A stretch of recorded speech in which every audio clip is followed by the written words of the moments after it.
So, George, tell us about your Magic School game. Oh, yes. Let me bring up the article. It's a new game. Oh, Okay, sorry, may I make a request? Can you recreate the sound that you have put into the podcast document for us, please? Oh, sure. It's a squeak. Thank you. You may continue. That is that Go noise ahead. is the same as a mouse getting chased and then cut in half. Oh, good God. It's not a very nice noise. Anyways, yes. I am a huge Chucklefish fan. I pretty much worship every game that they release because I love pixel art. I love what they do. And they have recently announced that they are inspired from recently their work with Stardew Valley because they've been handling the multiplayer aspect of that. And that's coming out hopefully sometime this year or early next year. I don't remember which. But they have recently announced that they're going to be making a magical based school type of game in the same vein as Stardew Valley.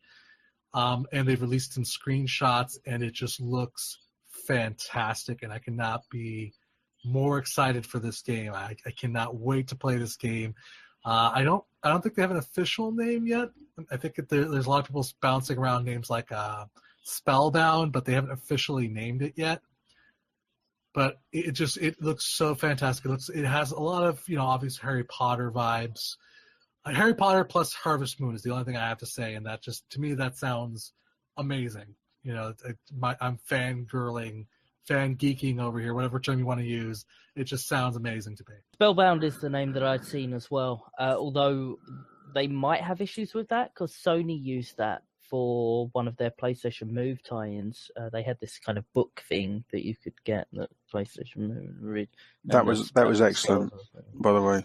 I'll just mention that. They might have some issues with that, but no, the game looks absolutely brilliant. I love, as you said, the pixel art that tends to go hand in hand with games that they're publishing or developing, and I really like the idea of a kind of magic school kind of thing, I guess. I mean, is this them following the pattern that Harvest Moon went? So you had Harvest Moon, and then obviously it kind of had a split, and they released Rune Factory, which was basically a magic version of Harvest Moon.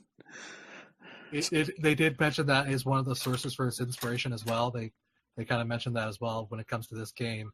But they've also mentioned things like potion crafting, and apparently they're not necessarily going to have that exact farming aspect, but they're going to have enough there to kind of keep you constantly busy as you were in, let's say, Harvest Moon or Stardew Valley. And yeah, so it looks really great. It's one of those games, Biomutant, and for now, Spellbound is the games that I'm looking forward to the most out of 2018. What would be nice is if, did any of you play Canis Canem Bully? Yes, I had the original version of that, yes. It has a routine system in it, which is really nice. That's what I like about Harvest Moon. Well, yeah, you're in school, aren't you? Yeah, you have to go to lessons, otherwise you get detention and all kind of stuff. So it runs on the principle of Grand Theft Auto, i.e. you've got a big open area that gets more open as the game goes on. But rather than the missions just being little bubbles that you go up to whenever you're willing to take them on, they essentially only occur at certain points of the day, and the day has got a time cycle on it. So, and obviously the map is subsequently a lot smaller. So if you're going to go to geography, you have to get there on time. If you're going to go to English, you have to get there on time. And that was really cool, even though the lessons themselves were just little mini games. They were little QTEs, weren't they, pretty much? Yeah, they were. It was almost like a little dance. It was like a little DDR game, wasn't it? So, but that was really cool. And I think if they do that, even if it's intersected with, actual, verbing spells, or I don't quite know how they'd do it.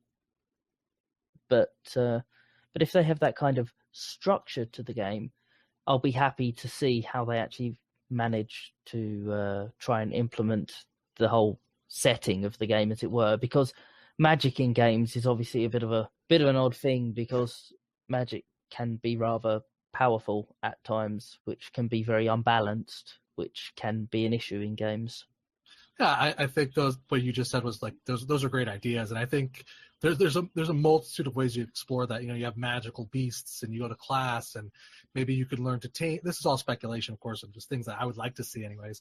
But yeah, you could go to like tame magical beasts. You have to go to beast class. You want to learn more, curative spells. You have to go to whatever class relates to that, or destructive magic, or herbology to potion making. It really has a lot of room to play with. And I think you're right that it is definitely going to have that routine aspect to it, and then they're going to kind of litter it in with that Harvest Moon aspect where you can flirt with other students and have relationships, and there's probably going to be a grand hall where everybody's going to be at, and there's going to be holidays and special events, and it's just, to me, I think it's gonna be spectacular. I think it's going to be a great game, and I think it does have a lot of room to play. Yeah, it certainly looks good. I mean, I've only seen a couple of screenshots and all that, but it's certainly one to look out for.